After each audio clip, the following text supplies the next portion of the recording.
성경 말씀 봅시다. 여호수아 2장.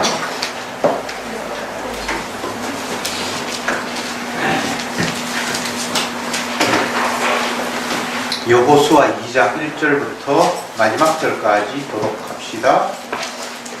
2장 1절 제가 먼저 읽습니다. 눈의 아들 여호수아가 시딤에서 두 사람을 정탐으로 가만히 보내며 그들에게 이르되 가서 그 땅과 여리고를 엿보라 하매 그들이 가서 라합이라 하는 기생의 집에 들어가 거기서 유숙하더니 거기 여리고 왕이 고하여 가로되 어서 이 밤에 이스라엘 자손이 있으니 땅을 판결하러 이르러 하니라.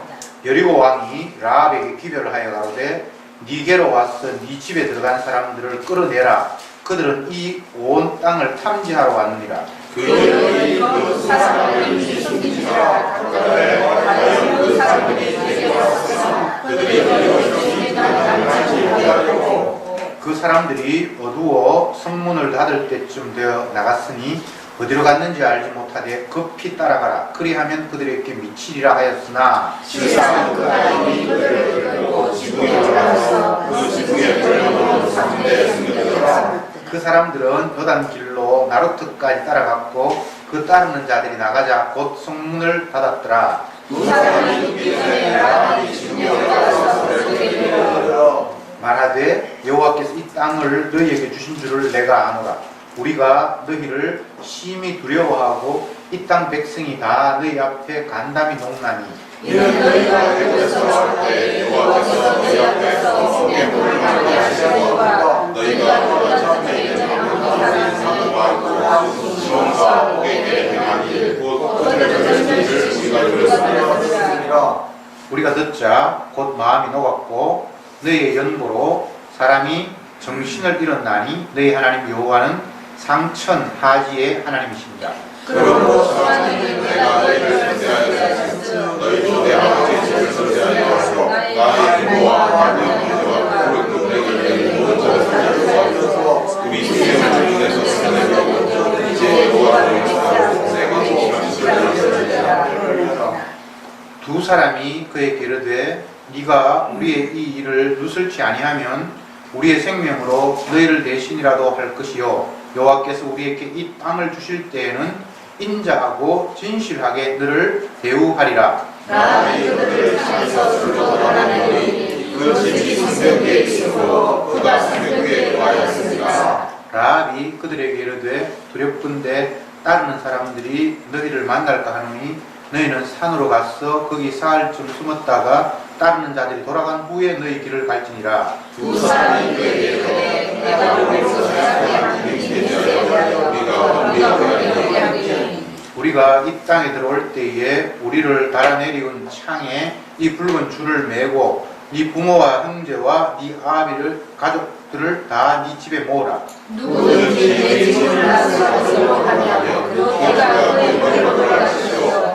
우리는 그물이 없으리라. 그러나 누구든지 너와 함께 집에 전사할 때 누가 손자되면 그 피는 우리의 머리로 돌아오려니와. 네가 우리의 이 일을 누설하면 네가 우리로 서약해 한 맹세에 대하여 우리에게 허물이 없으리라. 라합이 가로되 너희의 말대로 할 것이다 하고 그들을 보내어 가게 하고 붉은 줄을 상수에 내리라. 그들이 가서 산에 이르러 따르는 자가 돌아가도록 사흘을 거기 유함에 따르는 자가 그들을 길에서 두루 찾다가 만나지 못하니라. 그 두 사람이 돌이켜 산에서 내려와 강을 건너 우리나라 여호수아에게 나와서 그 당한 문들을 보아하고 또 여호수아에게 이르되 진실로 여호와께서 그 땅을 우리 손에 붙이셨으므로 그 땅의 모든 민족이 우리 앞에서 간담이 녹되이다. 아멘. 아멘. 여호수아 2장입니다. 여호수아가 시작이 되면 우리가 잘 아는 대로 모세는 죽었습니다. 그리고 모세의 시종이 하나님 앞에 능력을 받아서 모세가 못다 이룬 가나안 땅을 차지하고 이스라엘 백성들이 12지파가 나누어져서 그 땅을 나누어서 사는 그 일까지를 이제 여호수아가 담당을 했습니다. 오늘 본문을 우리가 같이 읽었지만 내용을 잠시 말씀드리면 정탐꾼 두 사람을 가나안 땅, 그 여리고성이 있는 그곳으로 보내서 그 상황이 어떠한지를 파악하고 돌아오라고 지시를 해서 두 정탐꾼이 여리고 쪽으로 갔는데, 그때 이제 그들을 숨겨주고 환영했던 사람이 기생 라합이었습니다. 그래서 그 집에서 숨어서 며칠을 지내기도 하고 했는데, 그들이 성으로 들어갈 때에 또 그들의 눈치채고 수상한 사람이 왔으니까 빨리 그들을 잡아야 된다라고 해서 여리고 그 라합의 집에 찾아가서 너희 집에 수상한 사람이 들어가는 것 같은데 그들을 빨리 잡아내라. 그들은 수상한 사람이다. 그렇게 라합은 이제 숨겨주고 왔지만 밤에 떠났다. 찾아가 보면 지금 따라갈 수 있을 것이다. 그렇게 거짓말을 시키고 그렇게 하면서 결국은 정탐꾼을 숨겨주었고, 그들이 돌아갈 때에 라합이 놀라운 고백을 합니다. 하나님께서 이 우리가 사는 가나안 땅을 당신들에게 주겠다고 약속한 것을 나는 그대로 되리라고 믿는다.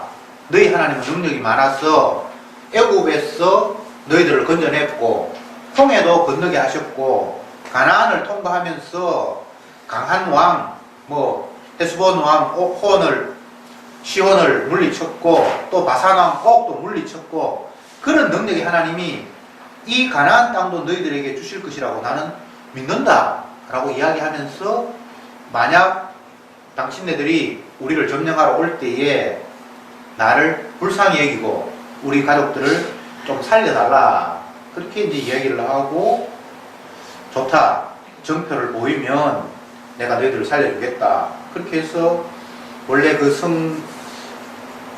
성벽에 라합의 집이 있었는데 그 성벽에서 탈출시키기 위해서 줄을 이렇게 달아 내렸는데, 아마 빨간색 줄이었던가요? 그 줄로 이제 도망가도록 하고는 내가 나를 살려준 그 줄을 너희들이 그냥 거기에 창문에 내려놓으면 내가 너희 가족들을 살릴 것이다. 이런 약속을 하고 이제 돌아왔다. 이런 이야기가 2장의 내용입니다. 우선 2장에서 중요한 것은 라합이라는 인물입니다. 라합은 직업은 본문에 기록된 대로 기생이에요.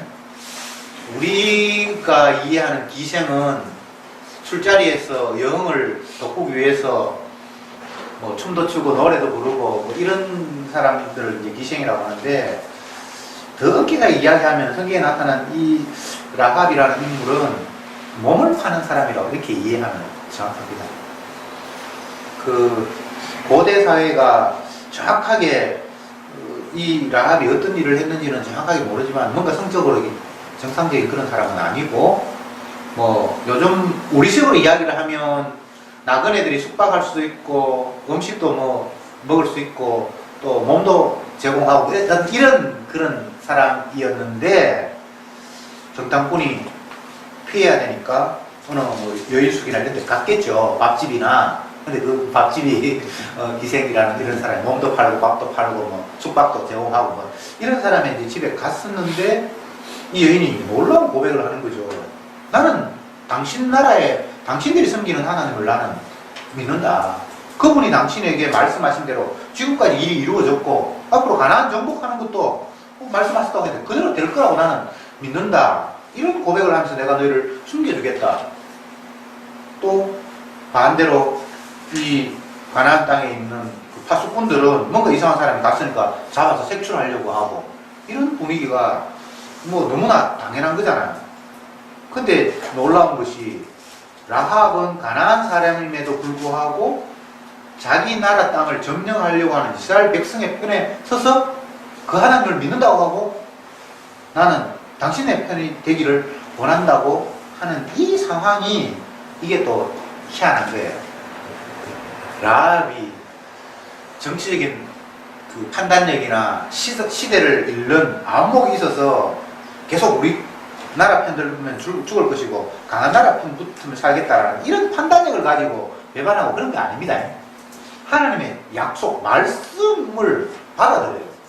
이게 정상적이 아니죠. 성령이 임한 사람 이미. 어떻게 성령이 임했다고 당신들은 그렇게 단정할 수 있습니까? 그냥 살려고 강한 세력들이 오니까 우리가 약하니까 살려고 저렇게 붙었다고 보면 안 됩니까? 라고 의문을 제기할 수도 있죠. 근데 성경에 보면 라합은 그렇지 않아요. 한번 찾아봅시다. 히브리서 11장 신약입니다. 360페이지. 아, 60페이지 아니네. 65페이지. 히브리서 11장 31절 같이 한번 읽어볼까요? 11장 31절 366페이지 31절 같이 읽어봅시다. 시작. 믿음으로 기세가 정탐꾼을 가만히 인정하였으므로 순종치 아니한 자와 함께 멸망치 아니하였다.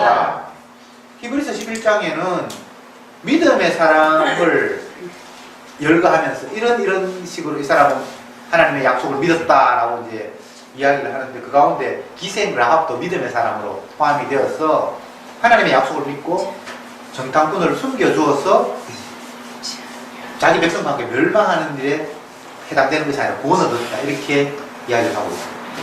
심지어는 예수님의 족보 아브라함과 다윗의 자손 예수 그리스도의 세계라 하면서 아브라함이 이삭을 낳고 이삭이 야곱을 낳고, 거기에도 보면 라합의 이름이 나와요. 예수님의 족보에 라합의 이름이 나와요. 이 사람은 이미 성령을 받은 사람이에요.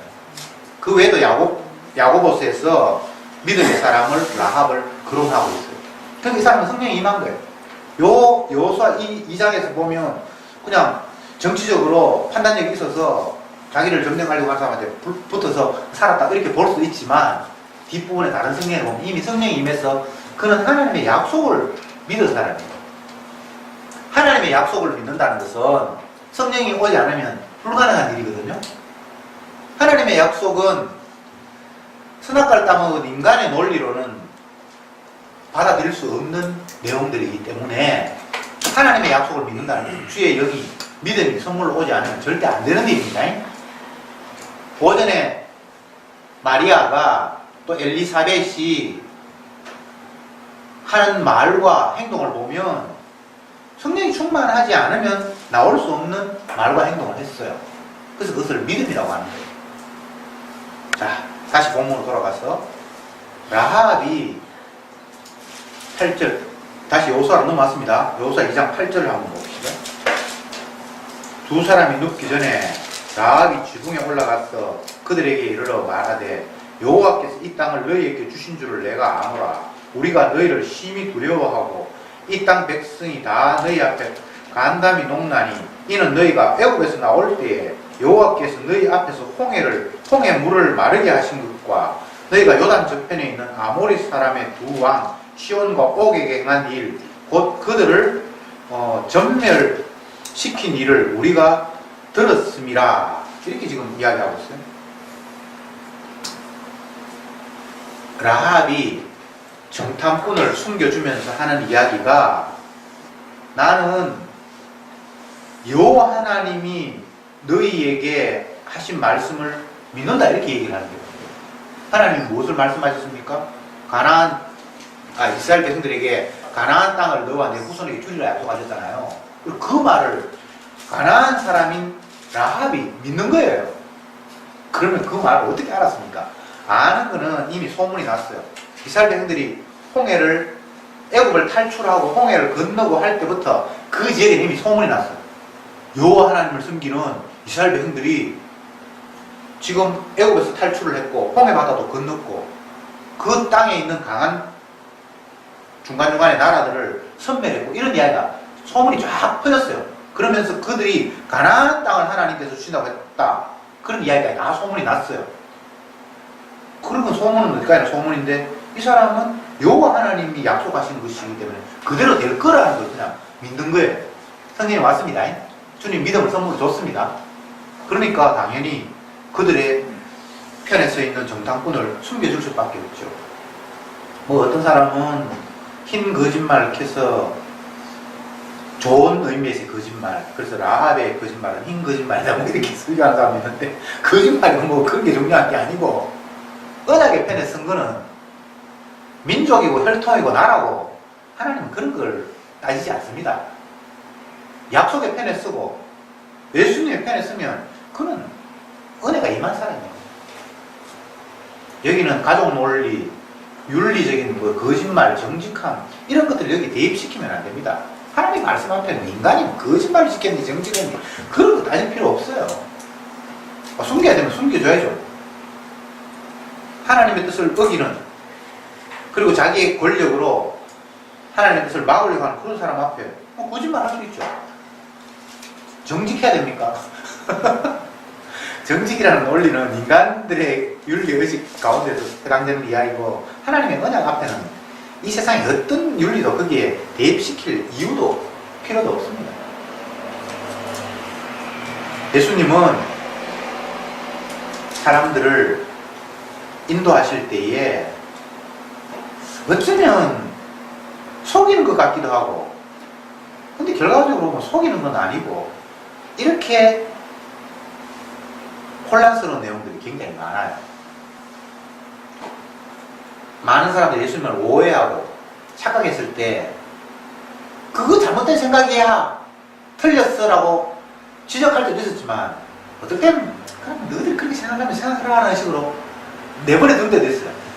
그러면 그런 상황에서 속은 사람은 예수님이 정직하지 않다고 시비 걸 수 있잖아요. 왜 그때 그렇게 말씀해 주시지 않았습니까? 우리가 잘못했을 때, 잘못 생각했을 때, 난 그런 존재가 아니야 라고 얘기해 줄 수 있지 않았잖아, 이렇게 따질 수 있는데, 그렇게 따질 수가 없습니다. 하나님 앞에는. 자, 다시 본문으로 돌아가서, 여호수아는 모세의 뒤를 이어서 이스라엘 백성들을 가나안 땅으로 인도해야 할 책임을 맡았습니다. 그래서 이제 가나안 땅으로 들어가기 직전 가나안의 첫 관문인 여리고 성을 정탐하기 위해서 2명을 파송을 했습니다. 그런데 그 파송한 그 사람이 놀랍게도 가나안 사람에 의해서 숨겨지고 보살펴지는 그런 일이 있었는데, 그 숨겨주고 보살펴주는 사람의 입에서 나오는 이야기가 나는 당신들의 백성인 여호와 하나님이 말씀하신 것을 믿습니다, 이렇게 지금 나오는 거예요. 그러면 반대로 이 가나안 땅에 들어가기 전에 이스라엘 백성들의 모습을 한번 보세요. 이들은 지금 불안해서 벌벌 떨고 있고, 우리는 무기도 아무것도 없는데 저쪽에 가면 무기도 많다 그러는데 우리가 과연 저 땅을 차지할 수 있을까? 오만 염려를 다 하는데, 이들에 비해서 그 땅에서 초라하게 살아가는 한 여인은 당신이 하나님의 말씀을 나는 믿습니다라고 이렇게 이야기하는 거예요. 참 부끄럽죠, 그죠? 우리는 뭐 예수 믿는다 그러고 하나님의 말씀 뜻대로 된다고 뭐 날마다 큰 소리 치는데, 정작 우리는 안 믿고, 우리가 졸업하는 저 바깥에 있는 사람들이 당신의 하나님을 나는 믿습니다, 당신에게 말씀하신 그 하나님 말씀대로 되기를 나는 확신합니다, 이렇게 나와서 정말 좀 웃기는 이야기잖아요, 그죠? 이 성경에는 이런 모습들이 참 많아요. 예수님 당시에도 이스라엘 백성들이 메시아를 기다렸지만 참 메시아를 인정하지 않았잖아요. 그런데 백부장 뭐 이런 사람이 당신을 믿습니다, 나는 겨우 군사 100명 다스리는 지휘관이지만 당신은 천하 만국의 왕이지 않습니까? 그냥 말씀 한마디로 해결해 하십시오, 뭐 이런 놀라운 고백을 한단 말이죠.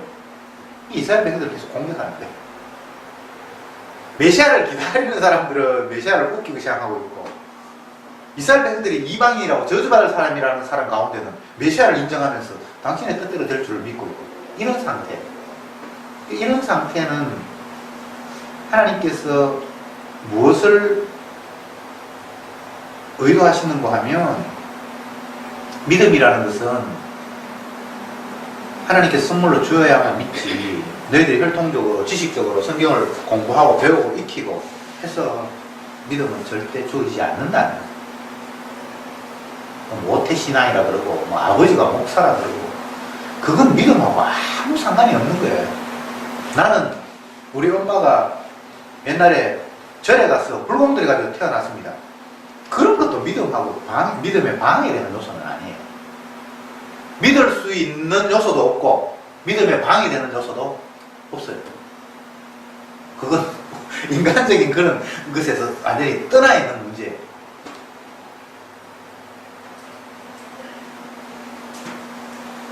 기생 라합이 어떻게 요 하나님의 말씀을 믿었을까? 따지지 마세요. 그 믿음이 선물로 왔기 때문에 따지면 안 돼요. 어떻게 저 사람이 예수를 믿지? 하나님께서 그냥 건드렸어. 타치를 했어. 그거 말고는 방법이 없어요. 아이고 그 사람이 믿는 건 당연하지. 뭐 어릴 때부터 얼마나 교회 다니고 성경도 늘 그 사람이 읽더라. 그러니까 믿지. 그렇게 해서 믿음은 주어지는 게 아니에요. 여러분 성경을 읽어서 믿음이 주어졌습니까? 아니에요. 믿음을 선물로 주시려고 작정했기 때문에 때가 되어서 성경을 읽는데 깨닫게 하시고 그런 방법은 있을 수 있죠. 그러나 성경을 읽었기 때문에 믿음이 왔다라고 성경은 말하지 않는 거예요. 그래서 하나님이 선물로 주셨다.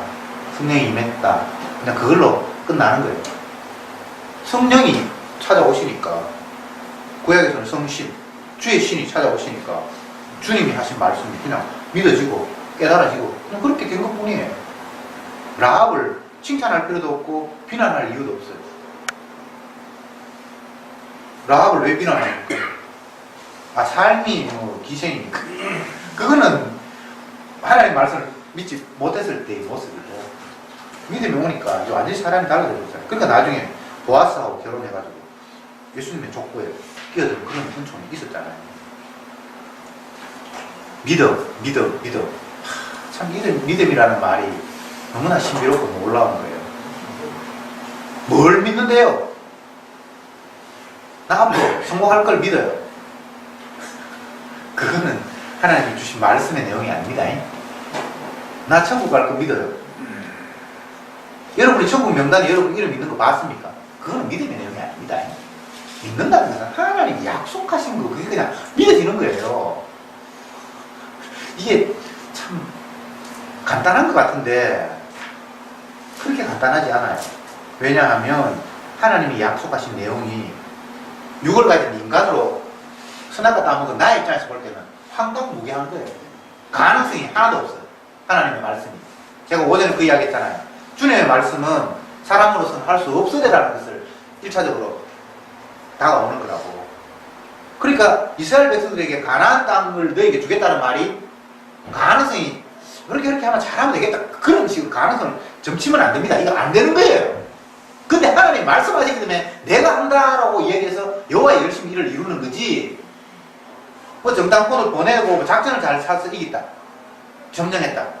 그건 말이 안 돼요. 어떤 사람은 뭐 그들이 간담에 녹았고 그러니까 이 심리전을 펴고 뭐만 이야기 다 하는데 인간적인 입장에서는 이스라엘 백성들이 가나안 땅이 자기 땅이 될 확률은 없어요.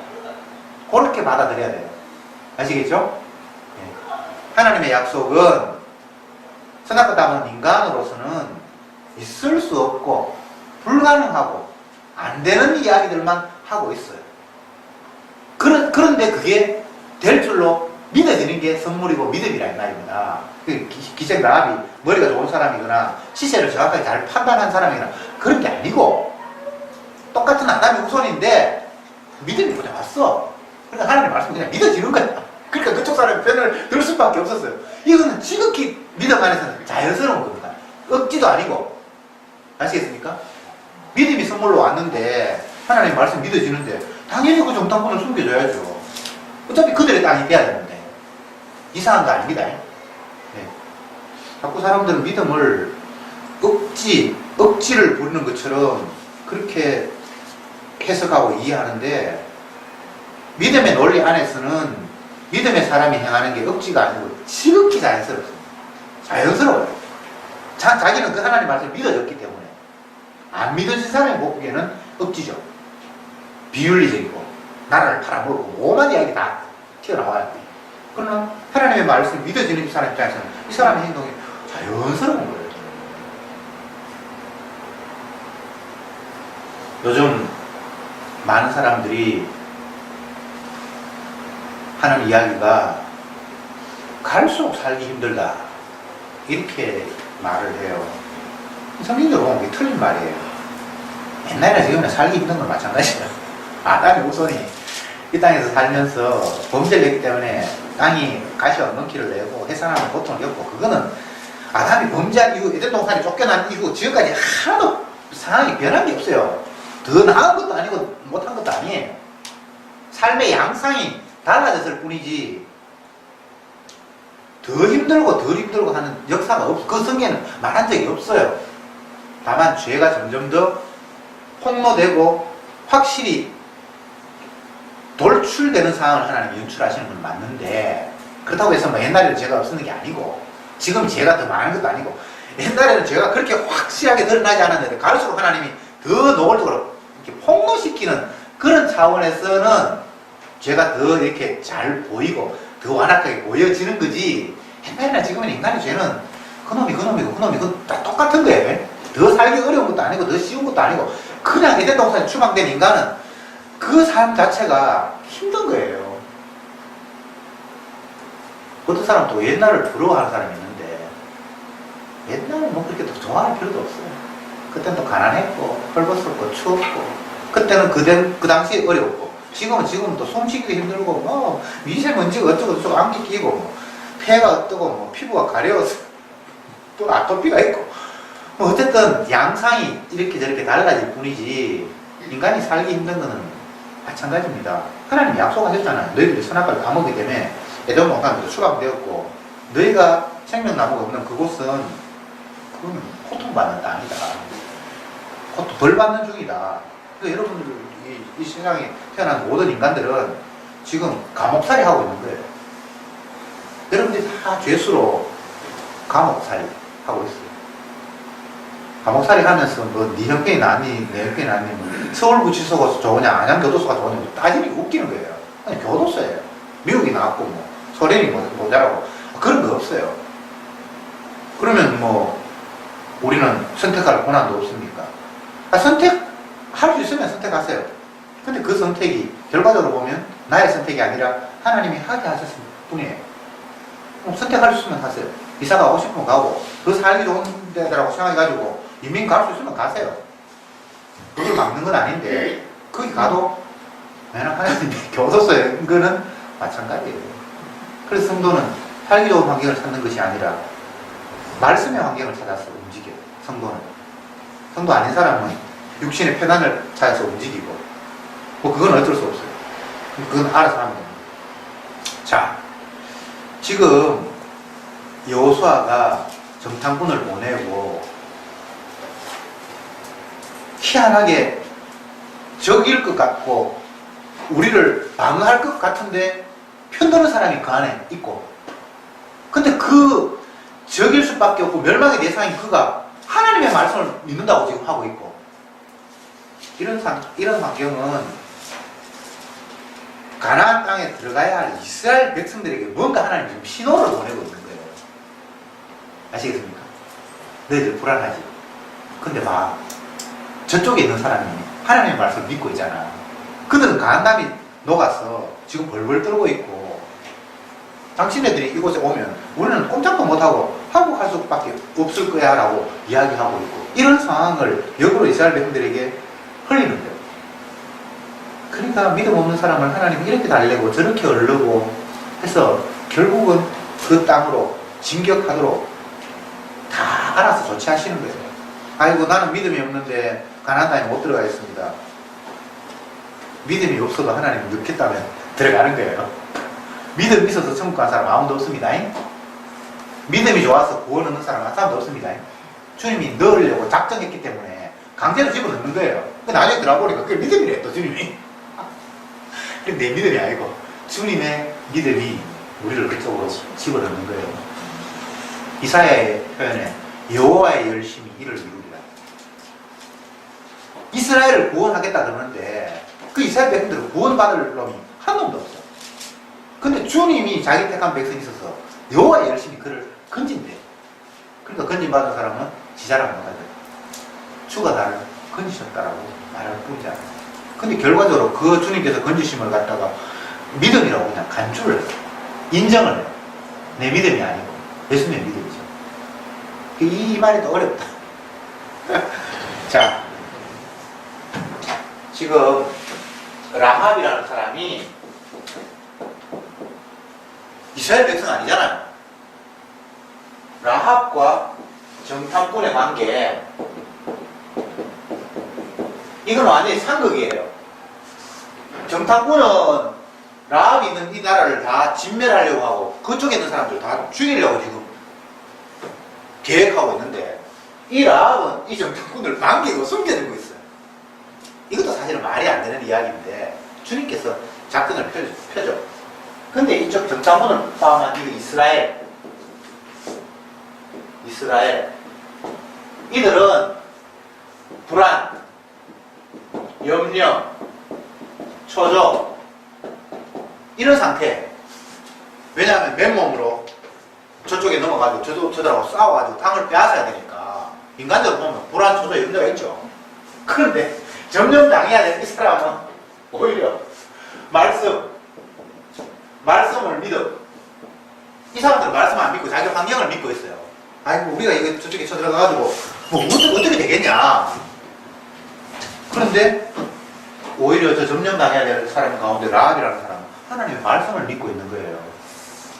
이 상태 속에서 이 말씀을 믿는 믿음을 이쪽으로 지금 옮기려고 하고 있어요. 너희도 좀 제발 좀 믿어라. 적들도 하나님 말씀 믿는데 이스라엘 백성이 하나님 말씀 못 믿나? 이런 식으로 강제로 그들에게 믿음을 지금 주사기로 막 주입하고 있다고 생각하세요?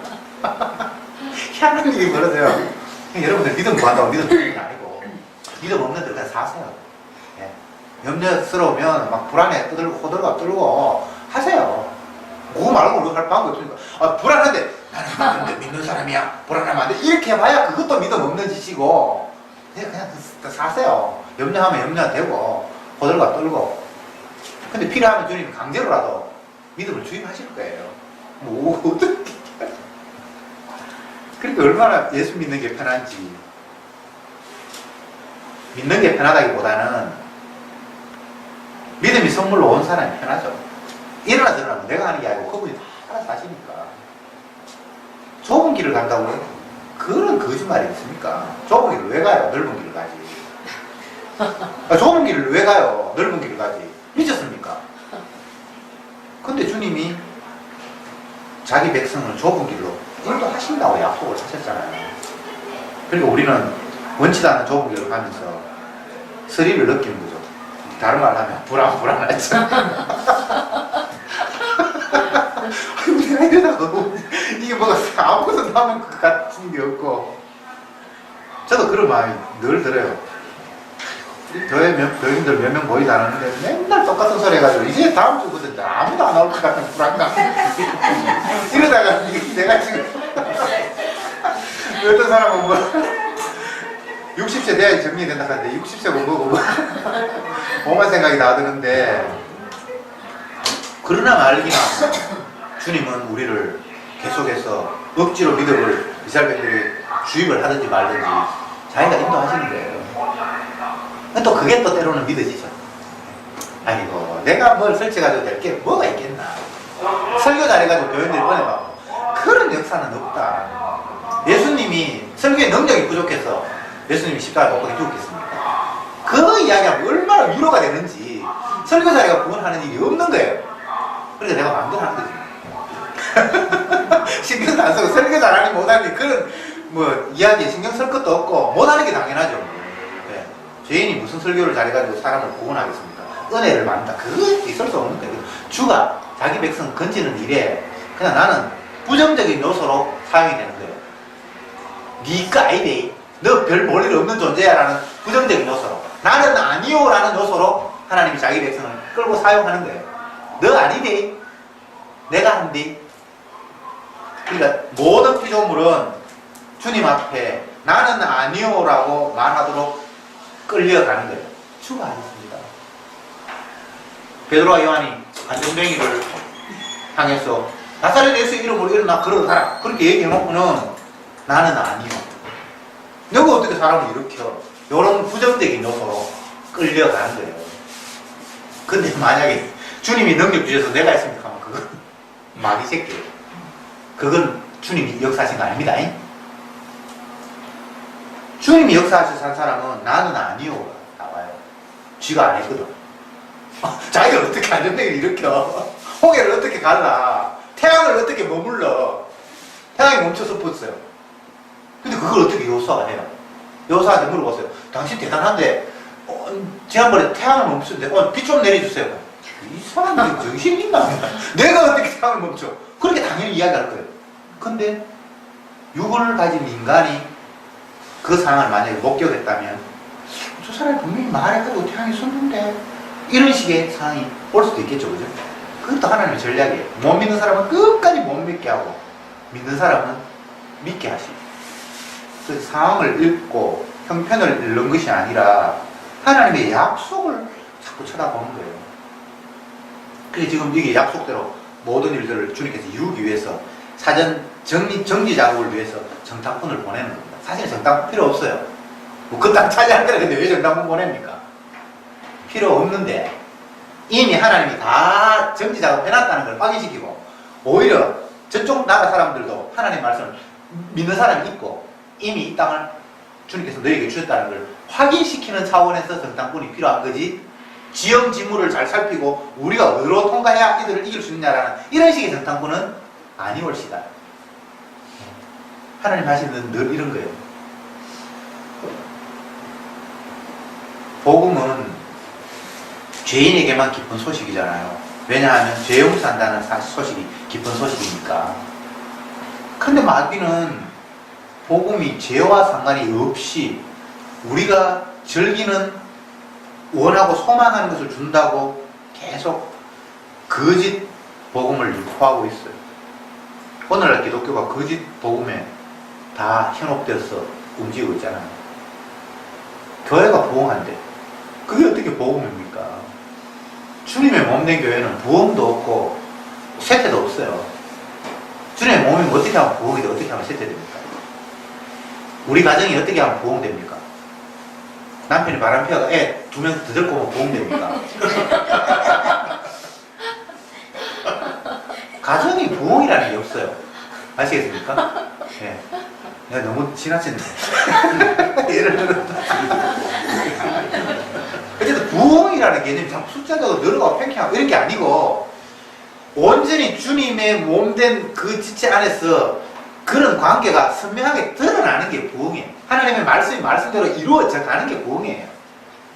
그러니까 뭐 교인들이 모였다든가, 예배당이 뭐 에어컨이 천장에서 나오는 대로 옮겨갔다든가, 그런 걸 갖다가 부흥이라고 이야기하지 않고, 주의 약속이 너무나 생생하고 선명하게 우리에게 다가오고 확인되고 아멘이 되는 그 모습이 부흥이라면 부흥이에요. 엄밀히 따지면 부흥도 없지만, 그러니까 이스라엘 백성이 할 일은 없어요. 말씀에 끌려가는 거예요. 가나안 땅을 정복하는데 여호수아가 하는 일은 아무것도 없어요. 이스라엘 백성이 하는 일은 아무것도 없어요. 정탐꾼이 하는 일은 아무것도 없어요. 그러면 왜 정탐꾼 보낸대요? 주님이 미리 다 준비해놨는 거 네 확인하라는 거예요. 저쪽이 벌써 너희들을 편들고 있고 이미 불안에 떨고 있다는 것을 확인하라는, 하나님이 정지작업 다 해놨거든. 그냥 그거 확인하라. 정탐꾼이 들어가서 좋은 아이디어를 찾아서 정복하는 데 도움이 되는 건 아니고, 하나님이 이미 약속대로 다 모든 일을 해놨거든. 너가 한번 봐. 그런 차원에서 정탐꾼을 주님께서 보낸 거예요. 이 말의 의미를 여러분 잘 되새겨야 됩니다. 다시 말씀드립니다. 이스라엘 백성들이 가나안 땅을 점령하고 차지해서 그곳을 자기 땅으로 확보하는 데 있어서 이스라엘 백성들은 아무것도 할 일이 없어요. 지도자된 여호수아도 아무 할 일이 없어요. 왜? 여호와 하나님이 이미 다 이루어 놓았기 때문에. 이 약속입니다. 그 아브라함과 그 후손에게 그 땅을 주리라고 약속을 이미 해놨기 때문에 그 약속대로 된다는 사실을 그냥 확인하는 차원에서 이들은 끌려가는 거예요. 위기가 있고 많은 상황들이 겹쳐지지만 그 모든 상황들은 다 약속대로 되잖아 라는 것을 목격시키는 것이 목적이지, 하나님이 아슬아슬하게 일처리함으로 말미암아 그들에게 기쁨을 극대화시킨다거나 뭐 이런 스릴을 쓰는 분이 아니에요.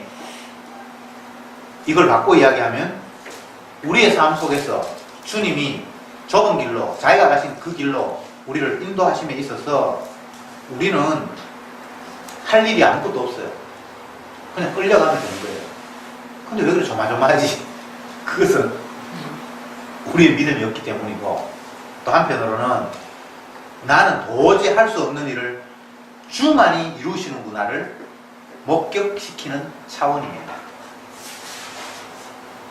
그러니까 날마다 아휴 정말 나는 죽었다 깨나도 내가 선택한다면 이 길을 올 수 없겠구나 이런 고백을 하는 거예요. 제가 아내하고 대화하는 가운데에서 성경에 나온 인물들 인생들을 만약 네가 저 인생 살아라라고 내가 선택할 수 있다면 어떤 사람의 인생을 살고 싶냐고 물어보면 한 사람도 그런 사람이 없다는 거예요. 정답이죠, 그죠? 네. 어떤 사람이 여러분 인생 뭐 살고 싶어요? 아이, 뽑아보고 싶어요? 교섭? 재미없습니다. 바꿔 이야기하면 어떤 인생도 성도는 그 범주에서 이탈하는 인생은 없다는 이야기죠. 좁은 길로 가는데 찬던이가 심히 적은 길로 가는데 협착하고 힘든 길로 가는데 그것을 유기 반길 이유가 없죠. 예수 믿으면 점점 외톨이가 됩니다.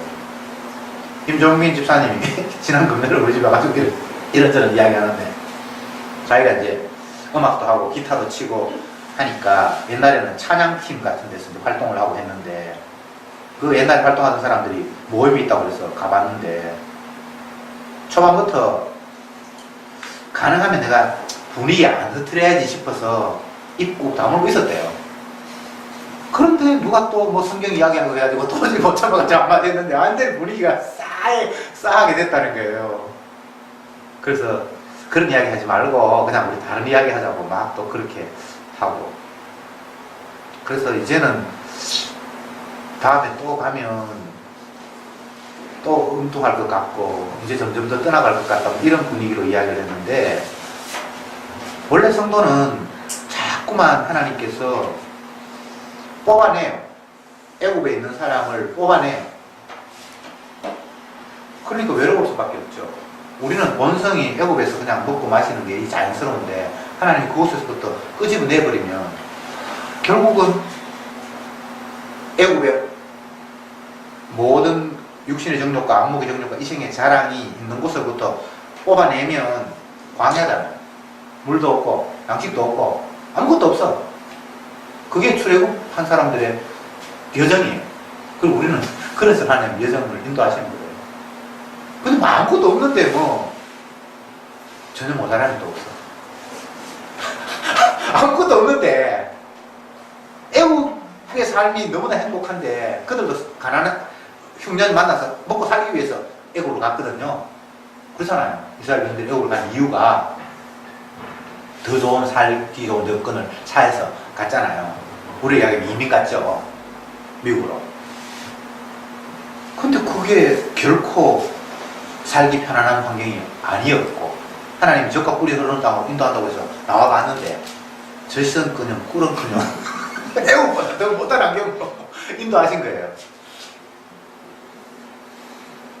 그러면서 주님이 하신 말씀이 뭐 부족한 거 있나? 부족한 게 없어. 아무것도 없는데 부족한 게 없어요. 그게 참 신기한 일이죠, 그죠? 40년 동안 굶어 죽은 사람도 없고 옷이 인체에서 헐벗은 사람도 없고 아무것도 없는데 전혀 모자라지 않았는데 이 상황. 그러니까 이건 환경이 문제가 아니라 주님의 함께 하심이 문제라는 사실을 성도는 알게 되죠. 하나님이 함께 하시는구나.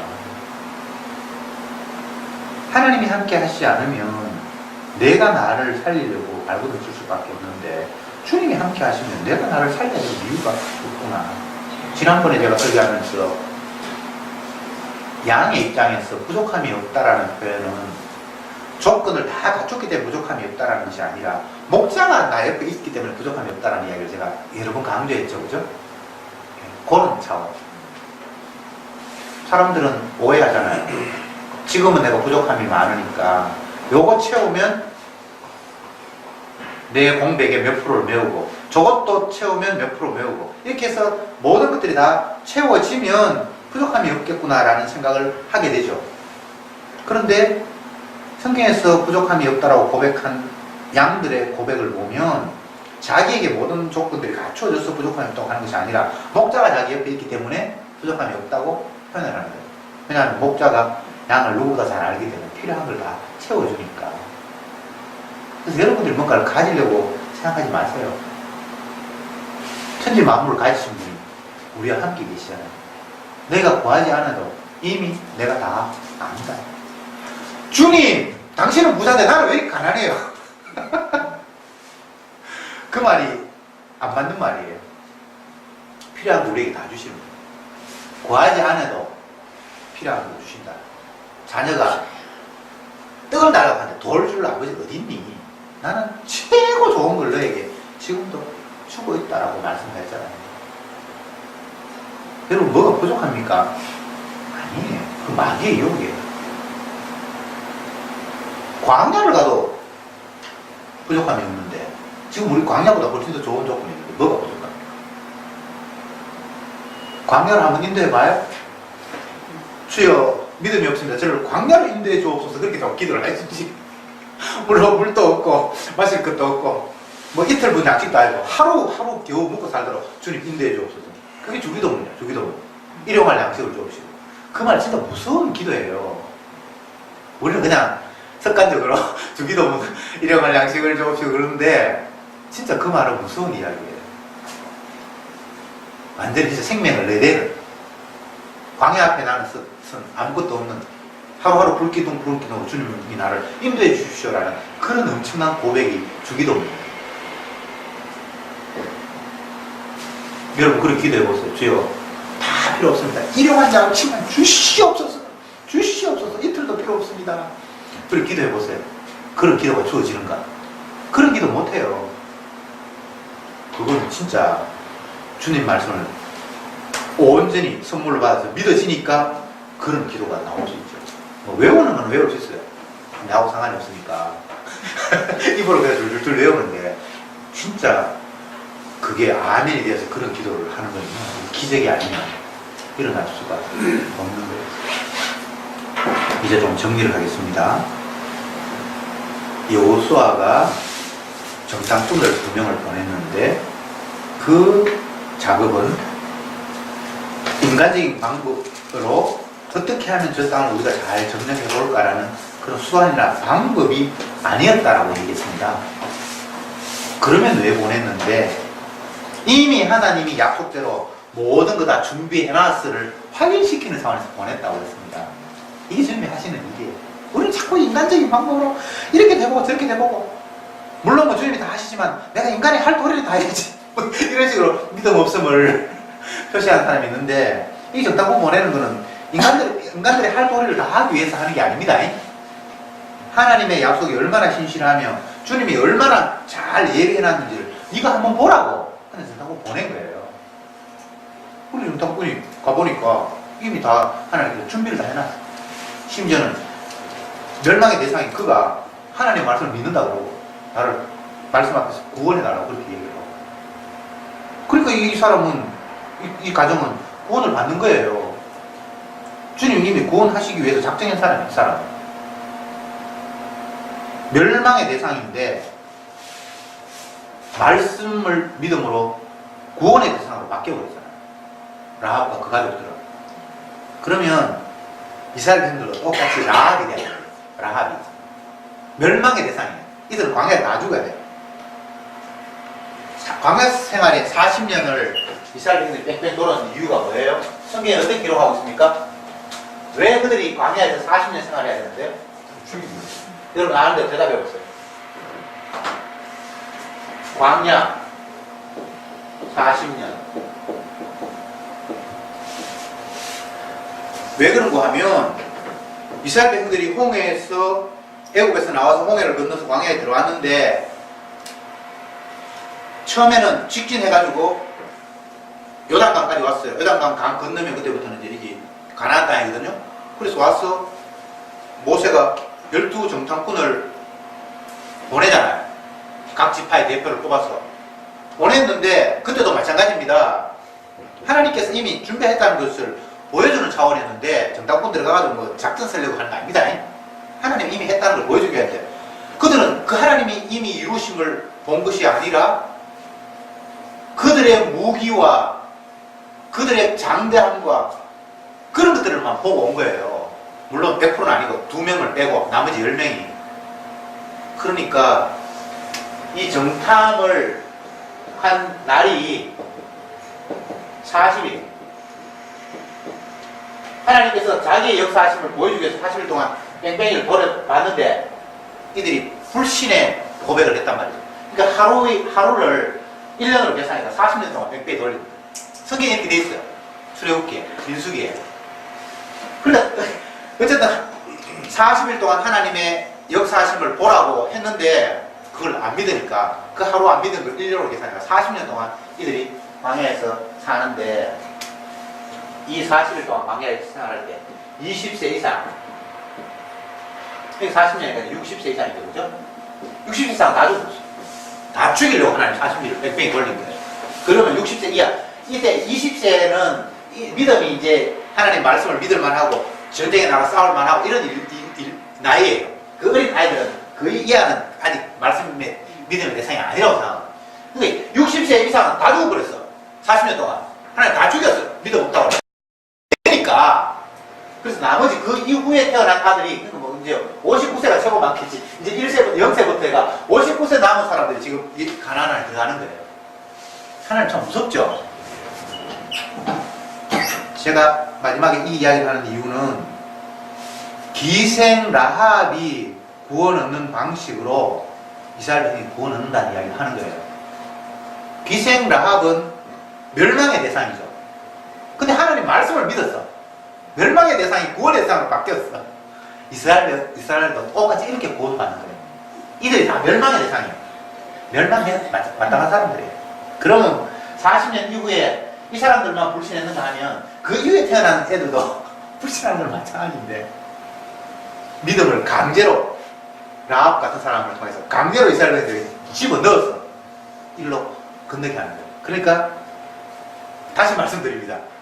기생 라합은 멸망의 대상이었죠. 근데 하나님의 말씀이 믿어져서 구원의 대상이 바뀌었죠. 이스라엘 백성들이 그렇게 해서 구원받는 겁니다. 저 여러분도 똑같이 하나님의 구원의 방식은 모든 사람을 다 멸망시키는데 그런데 그렇게 해놔놓고는 자기의 긍휼이 어떤 것인가를 보여주어서 건지는 거예요. 그것이 로마서 한번 찾아보고 이제 마치겠습니다. 로마서 11장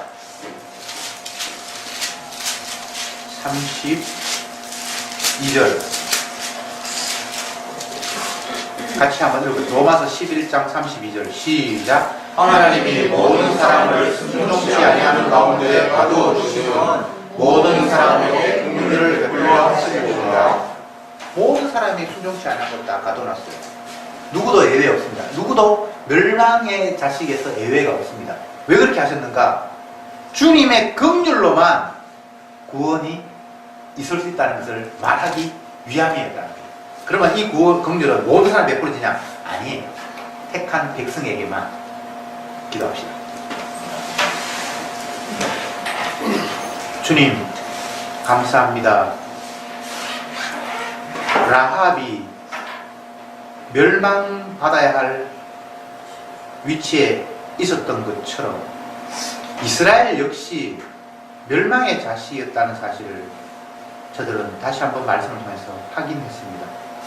그러나 그 멸망의 위치에서 하나님의 말씀이 믿어지는 역사, 믿음을 선물로 받았기에 그가 구원 얻은 것처럼 이스라엘 백성도 하나님의 말씀에 믿어짐 때문에 가나안이라는 은총을 입게 되었사오니 주여 제발 내 자랑하지 말게 하시고 내가 멸망받아야 될 자라는 사실을 날마다 깨달으면서 이런 나에게 믿음이 선물로 주어져서 구원으로 인도받았다는 사실 앞에 감사하며 찬양하며 그 주님의 사랑을 노래할 수 있는 저들이 되게 하옵소서. 예수님의 이름으로 기도드리옵나이다. 아멘. 같이